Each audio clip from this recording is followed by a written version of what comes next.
Udah belajar belum? Udah. Belajar apaan? Belajar memahami masa depan.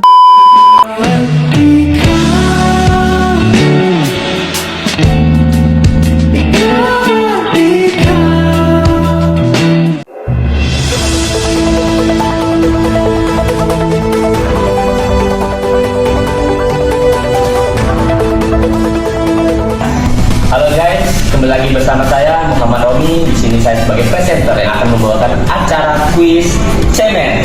Cerdas konsumen. Oke, sebelum kita masuk pada kuis, untuk memulainya kita tanya-tanya dulu nih. Sini ada tim A dan tim B. Gimana sih jargon-jargon mereka? Kita sambut tim A dengan jargon. Tim B dengan jargon. Oke, apakah kalian sudah siap? Siap. Oke, untuk pertanyaan pertama, mohon didengar dengan baik-baik dengan seksama. Pertanyaan pertama, jelaskan apa itu tanggung jawab sosial terhadap konsumen. Oke, tim A. Jadi tanggung jawab sosial terhadap konsumen yaitu kewajiban moral dan etis yang dimiliki oleh perusahaan untuk memastikan bahwa produk, layanan, dan kegiatan pemasarannya tidak hanya menguntungkan tetapi juga aman, jujur, transparan, dan memberikan manfaat bagi konsumen serta tidak merugikan mereka secara langsung maupun tidak langsung. Elemen penting dalam tanggung jawab sosial terhadap konsumen ada 5. Yang pertama ada keamanan produk, yang kedua kejujuran dalam iklan dan promosi, yang ketiga ada transparansi informasi, yang keempat ada layanan purna jual, dan yang kelima ada penghormatan terhadap hak konsumen. Oke, benar. Tim A mendapatkan poin 100. Untuk pertanyaan selanjutnya, apakah kalian sudah siap? Siap. Oke, untuk pertanyaan selanjutnya, mohon didengarkan dengan seksama. Jelaskan apa itu kepentingan produsen dan konsumen. Oke, tim B, silakan dijawab. Baik, terima kasih. Jadi kepentingan konsumen adalah hak untuk mendapatkan barang atau jasa yang aman, berkualitas, dan sesuai kebutuhan serta perlindungan dari kerugian. Kepentingan produsen adalah memperoleh keuntungan dengan kelangsungan usaha dan memenuhi kebutuhan konsumen dengan menyediakan produk atau jasa yang dibutuhkan. Keduanya saling membutuhkan. Konsumen membutuhkan produk, sedangkan produsen membutuhkan pembeli. Oke, benar. Tim B mendapatkan poin 100. Oke, masuk ke pertanyaan selanjutnya. Mohon didengarkan dengan baik-baik pertanyaannya.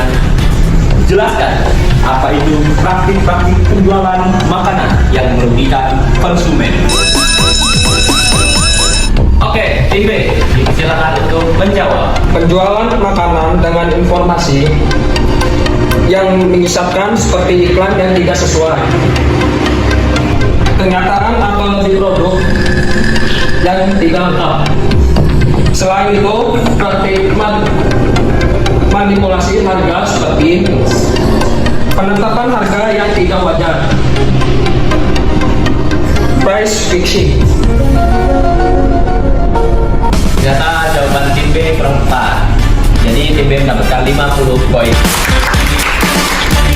Nah, untuk jawaban yang tepat, situ ada manipulasi harga, promosi pengurangan harga yang tidak benar, biaya kemasan, short waiting and slack filling, penempatan produk yang mentah atau rusak, manipulasi timbangan, pemberian harga yang ganjil, dan terakhir tanpa tanggal kadaluarsa. Itu jawabannya yang benar, tim B.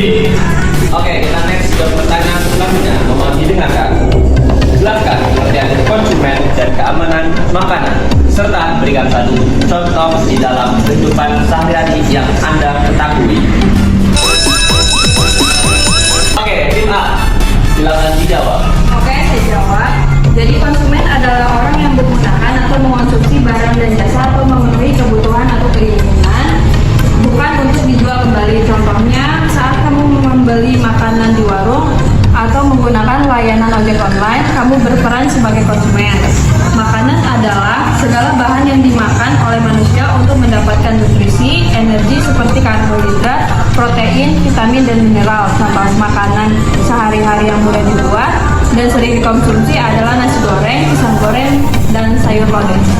Oke, ternyata tim A sudah hampir benar, tapi kurang satu contoh lagi. Jadi tim A mendapatkan nilai poin 70.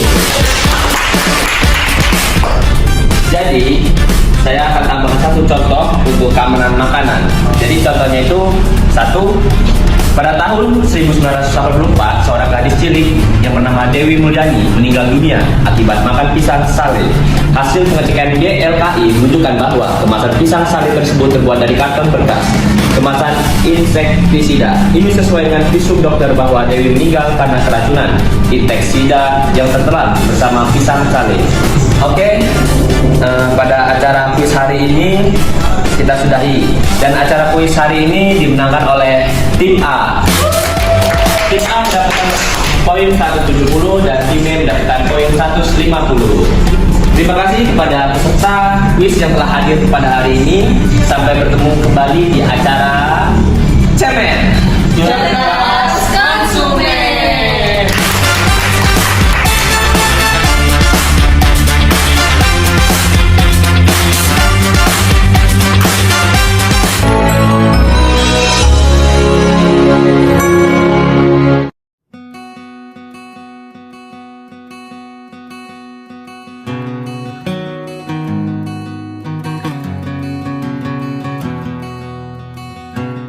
Kalian sudah selesai kuis?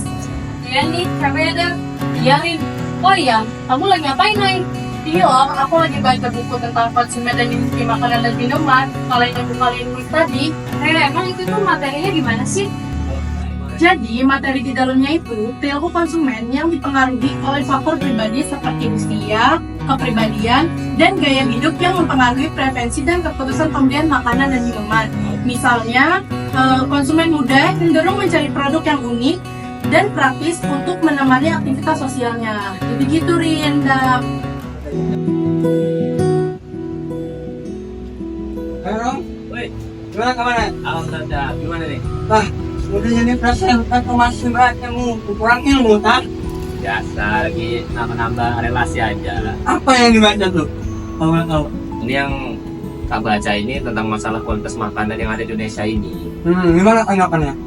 Ya sebenarnya kalau yang saya baca sih dari buku ini kan tentang masalah kualitas makanan yang ada di Indonesia. Sekarang banyak mesti kabar-kabar yang kita dengar, contohnya kayak banyak orang keracunan makanan, terus banyak para produsen ini menggunakan bahan-bahan kimia, contohnya seperti pengawet makanan, borak, dan lain sebagainya.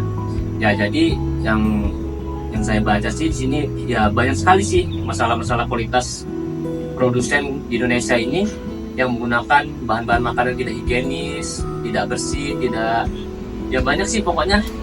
Kalau dijabarkan satu-satu susah juga ini.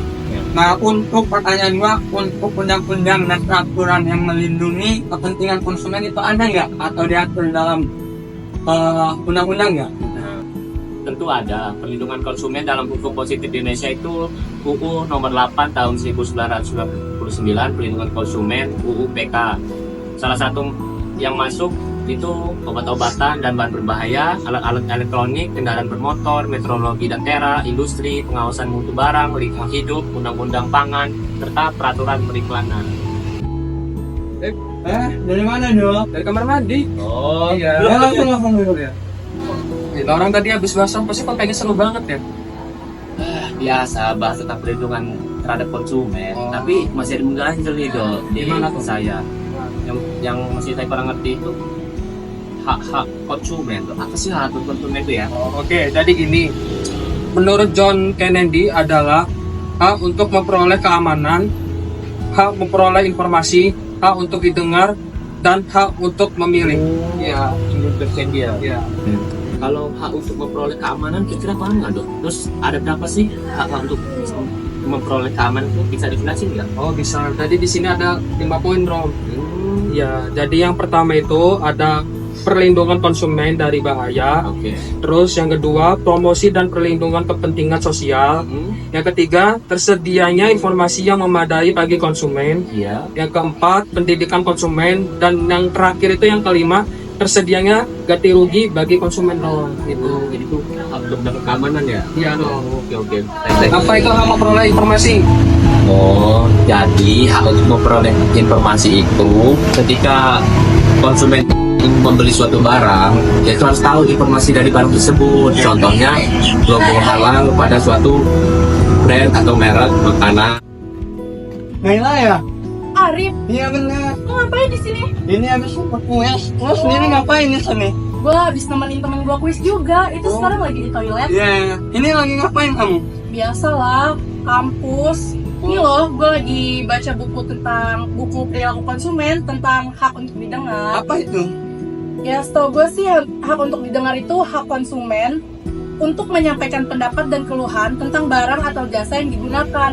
Hak ini itu bertujuan agar konsumen tidak dirugikan dan terhindar dari kerugian. Contohnya kayak seorang pelanggan yang menyampaikan keluhan kepada restoran mengenai kualitas makanan yang kurang baik, gitu sih. Kalau lu tau gak sih, Rit, tentang hak untuk memilih? Ngomongin hak untuk memilih, sebagai konsumen kita berhak memilih barang atau jasa yang akan kita konsumsi. Nah, dalam artian konsumen bebas memilih apa yang disukainya. Konsumen tidak boleh ditekan atau dipaksa untuk membeli atau menggunakan barang atau jasa itu tersebut. Konsumen juga memilih yang dia sukai, bukan apa yang ditekankan oleh produsen. Kayak gitu sih. Paham nggak lo? Oh iya, paham gue. Ya. Udah, gua duluan dulu. Ya. Oke, thank you. Jadi ya. Ya.